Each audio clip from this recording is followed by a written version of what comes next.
sampai akhirnya Musa boleh menjadi anak angkat dari putri Firaun dan dia mendapatkan apa yang terbaik dari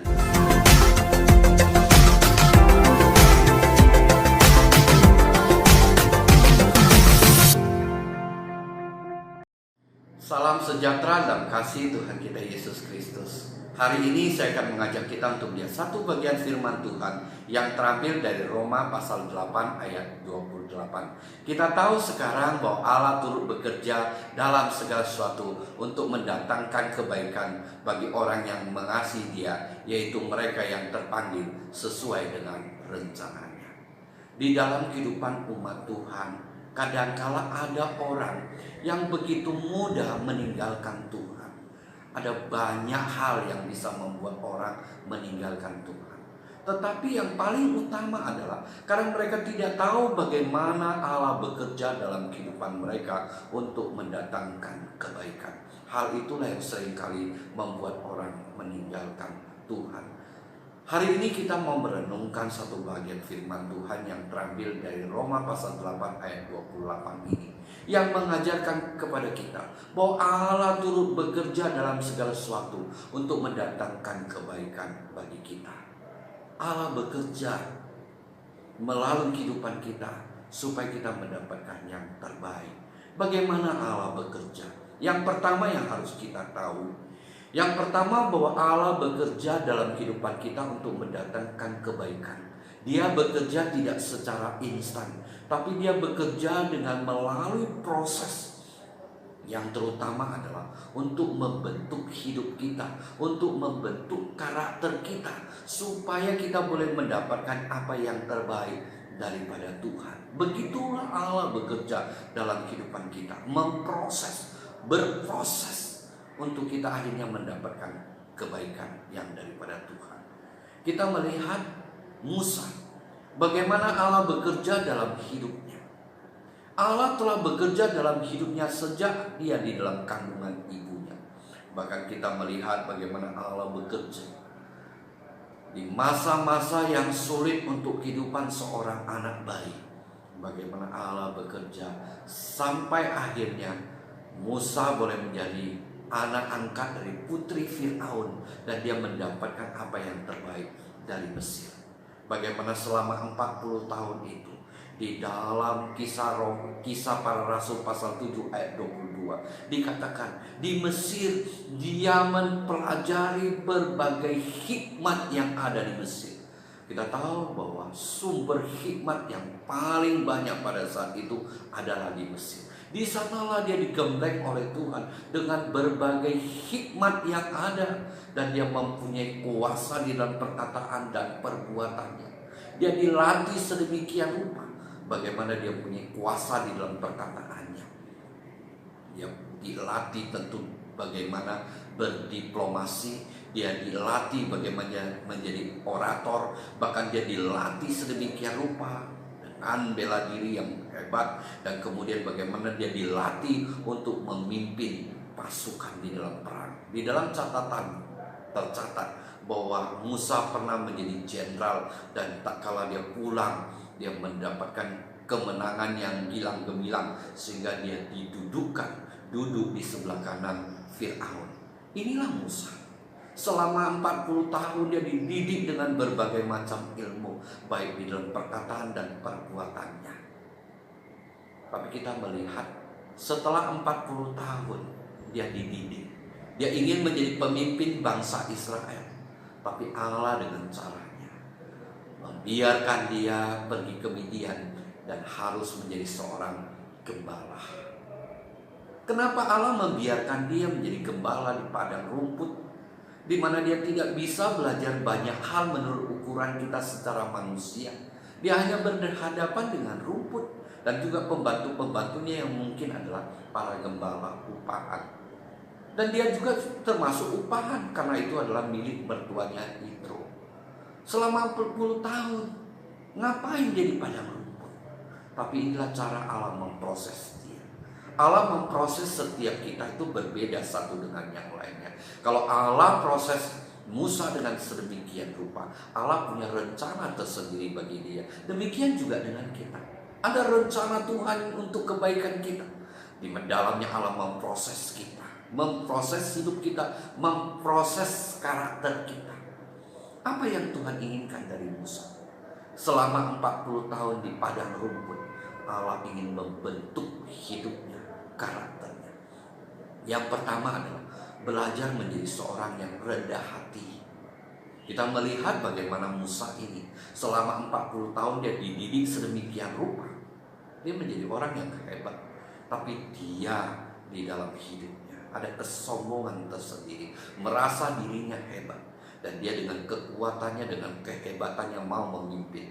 Dia sembarangan membunuh prajurit Romawi dan akhirnya dia harus lari daripadanya. Dan bagaimana dia bersikap dalam hidupnya. Allah ingin membentuk dirinya menjadi seorang yang rendah hati. Bahkan tak kala Allah memanggil dia ditempatkan sedemikian rupa, bahkan menjadi seorang yang rendah diri. 40 tahun kita bayangkan menjadi seorang gembala yang hanya mengembalakan domba orang lain. Tapi inilah cara Tuhan. Allah angkat dia untuk dia mengerti dirinya sendiri, supaya dia menjadi orang yang rendah hati, bukan rendah diri, rendah hati, mengetahui siapa dia. Dan kemudian dengan demikian Allah mau pakai dia. Dan yang kedua, selama 40 tahun Allah membiarkan dia di padang Midian mengembalakan domba-domba. Untuk apa? Yang kedua adalah untuk dia belajar sabar. Belajar sabar. Karena yang akan digembalakan adalah orang-orang yang keras kepala, suka melawan, tegar tengkuk, firman Tuhan katakan.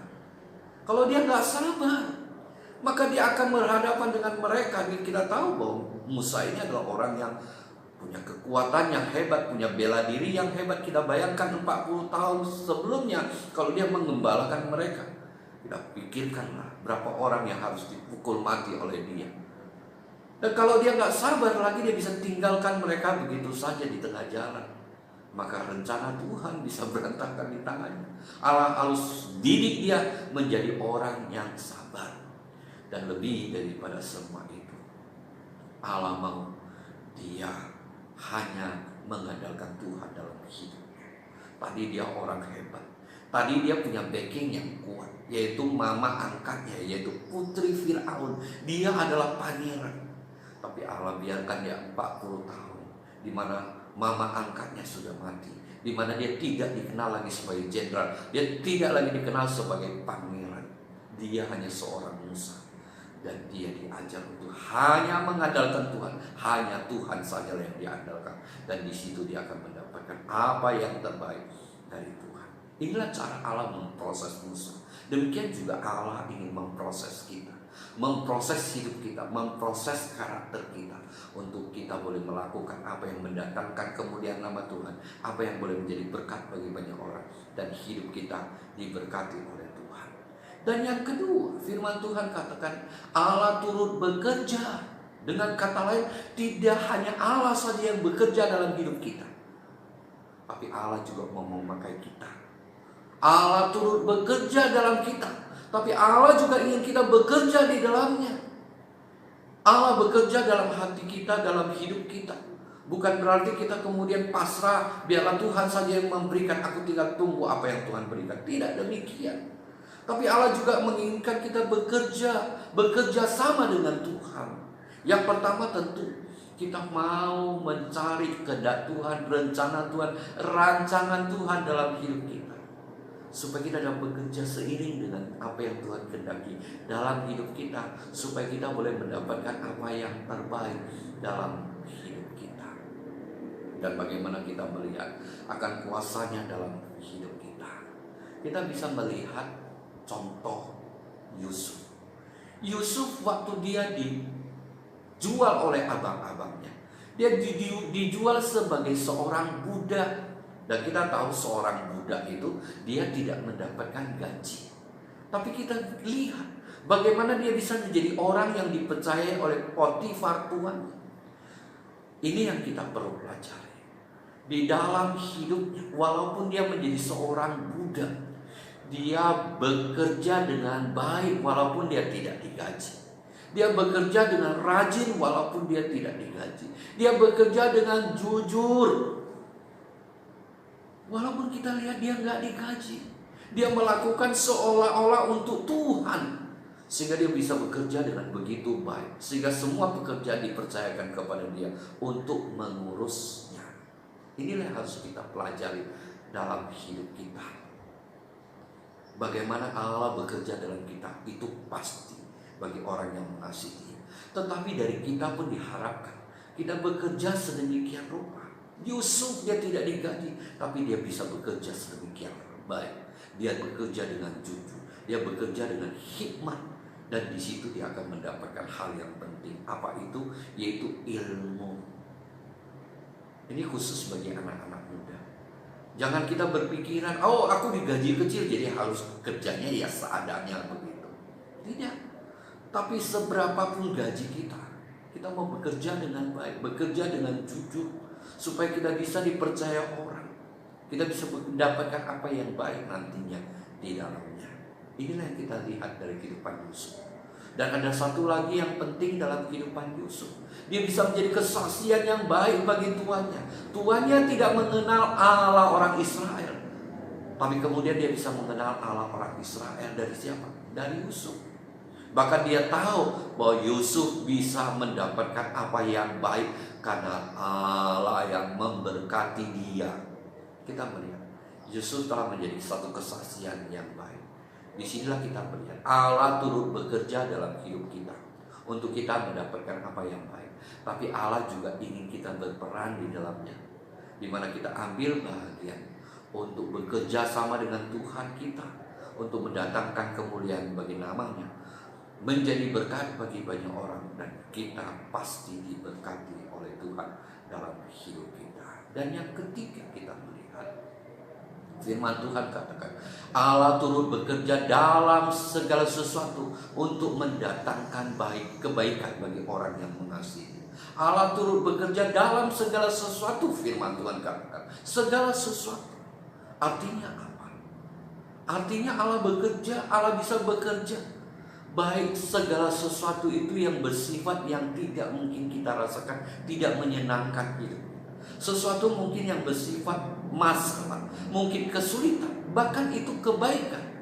Allah bisa bekerja dalam segala sesuatu, semuanya itu untuk mendatangkan kebaikan bagi kita. Oleh sebab itu, tak kala kita mengalami kesulitan, tak kala kita mengalami masalah, tak kala orang mereka-rekakan hal yang jahat, jangan membuat kita menjadi putus asa. Jangan membuat kita kemudian meninggalkan Tuhan oleh karena kesulitan itu. Karena kita tahu firman Tuhan menjelaskan kepada kita bahwa Allah dapat bekerja dalam segala sesuatu. Bahkan kesulitan, masalah, dan orang-orang yang berniat jahat, yang ingin menjatuhkan kita, yang ingin menghancurkan kita, semuanya itu Allah dapat karyakan untuk mendatangkan kebaikan bagi kita. Dan ini dapat kita juga dilihat dalam kehidupan Yusuf, di mana abangnya mereka-rekakan hal yang tidak baik bagi dia. Abangnya ingin membunuh dia, dan kemudian akhirnya mereka mengambil dia, menjual dia untuk mendapat untung, dan kemudian membuat saudaranya Yusuf ini dia tidak lagi dapat kembali. Tapi kita melihat reka-reka jahat abangnya itu Allah reka-rekakan kembali untuk mendatangkan kebaikan bagi Yusuf, bagi banyak bangsa, bahkan bagi umat Tuhan, supaya mereka boleh mendapat makan, supaya mereka tetap dapat hidup. Allah bekerja sedemikian rupa dalam kehidupan Yusuf untuk dia boleh menjadi berkat bagi banyak orang, untuk dia menjadi berkat bagi hidupnya, dan dia mendatangkan kemuliaan bagi nama Tuhan. Begitulah Allah bekerja dalam kehidupan kita. Oleh sebab itu, di dalam apa yang Allah karyakan dalam hidup kita, kita percaya saja, maka kita akan mendapatkan yang terbaik. Kita akan dikuatkan, kita akan diteguhkan karena Allah mengasihi kita. Dan lebih jauh lagi, ini hal yang penting. Firman Tuhan katakan Allah turut bekerja dalam segala sesuatu untuk mendatangkan kebaikan bagi orang yang mengasihi Dia. Menjadi pertanyaan, apakah kita mengasihi Tuhan? Supaya Allah bekerja untuk mendatangkan kebaikan bagi kita. Apakah kita sudah mengasihi Tuhan? Dan kalau dikatakan kita mengasihi Tuhan, dari bagaimana kita mengasihi Tuhan? Apa bukti konkret kita mengasihi Tuhan? Ada dua hal yang membuktikan bahwa kita mengasihi Tuhan. Dan di dalamnya kita akan belajar dan kita berkarya terus melalui dua hal ini untuk kita mempermuliakan nama Tuhan. Yang pertama adalah bukti kita mengasihi Tuhan adalah kesetiaan kita kepada Tuhan. Apakah kita tetap setia kepada Tuhan? Di dalam suka maupun duka, apakah kita tetap setia pada Tuhan? Tak kala ada orang menyakiti kita, tak kala ada orang menyepelekan kita, tak kala orang menyingkirkan kita, tak kala kita melayani dan sebagainya, apakah kita tetap setia kepada Tuhan? Apakah kita tetap setia melayani Tuhan? Apakah kita tetap setia beribadah kepada Tuhan? Inilah bukti kita mengasihi Tuhan. Walaupun keadaan sekitar tidak menyenangkan, teman-teman mungkin dalam ibadah membuat kita sakit hati, atau mungkin majelis, atau mungkin pendeta yang membuat kita sakit hati, apakah kita tetap setia melayani Tuhan, tetap setia beribadah kepada Tuhan? Inilah bukti kita mengasihi Tuhan. Dan yang kedua, bukti kita mengasihi Tuhan adalah apakah kita tetap taat kepada Tuhan? Inilah bukti kita mengasihi Tuhan. Kita taat terhadap firman-Nya. Adakah kita mentaati firman Tuhan? Ada banyak firman Tuhan, tapi bagaimana satu demi satu daripada firman Tuhan itu kita mau belajar taat, membuktikan bagaimana kita mengasihi Tuhan. Satu yang sering kali mungkin terjadi dalam kehidupan anak-anak Tuhan, yaitu mengenai mengampuni. Adakah dalam hati kita mau taat, menjadi orang yang mengampuni sesama kita, mengampuni saudara-saudara kita yang menyakitkan hati kita? Kita tidak boleh mengatakan dia sudah menyakiti hatiku sedemikian rupa. Tapi inilah firman Tuhan menyuruh kita bagaimana kita mengampuni mereka, mengampuni tanpa batas, seperti Tuhan telah mengampuni kita, orang yang berdosa ini. Bahkan Tuhan yang telah mati bagi kita, supaya kita boleh memperoleh keselamatan yang kekal. Dengan demikianlah kita bisa melihat bagaimana Allah menyatakan akan kasih-Nya dalam hidup kita, bekerja sedemikian rupa untuk kita mendapatkan yang terbaik dalam hidup kita. Dan kita yang ada dalam rencananya, kita melihat bagaimana akan Tuhan Allah yang akan memelihara kita, menolong kita sampai akhir, di mana kita akan bertemu dengan Dia untuk mendapat mahkota kebenaran, mahkota keselamatan, mahkota yang Tuhan sediakan dengan apa yang Tuhan telah lakukan melalui hidup kita, yang kita lakukan bagi Tuhan. Amin.